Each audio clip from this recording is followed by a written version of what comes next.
আজকে আমি খুব সহজে ভীষণই সুস্বাদু আর মজাদার শিরখুরমা বানিয়ে দেখাবো। এই রেসিপিটা কিন্তু ভীষণই সহজ আর খেতে এতটা বেশি ভালো হয় যে একবার বানালে কিন্তু মনই ভরবে না, বারবার বানিয়ে খেতে ইচ্ছে হবে।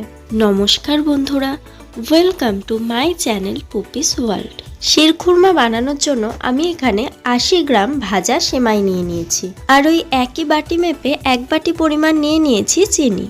এখন একটা কড়া বসিয়ে তার মধ্যে 2 চামচ ঘি দিয়ে গরম করে নিচ্ছি। এবার ওই বাটি থেকে এর মধ্যে কিছুটা চিনি দিয়ে দিয়েছি। ঘিয়ের সাথে চিনিটা নেড়ে চেড়ে খুব ভালো করে মিশিয়ে নিচ্ছি।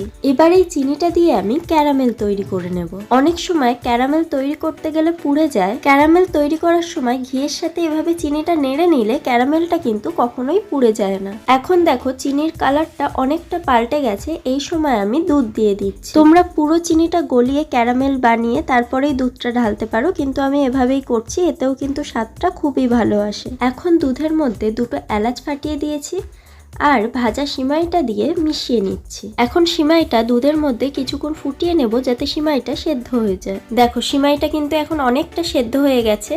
এখন বাটিতে আরো যে চিনিটা ছিল সেইটাও দিয়ে দিচ্ছি। আমি এখানে 1 বাটি সেমাইয়ের জন্য পুরো 1 বাটি চিনি ব্যবহার করেছি।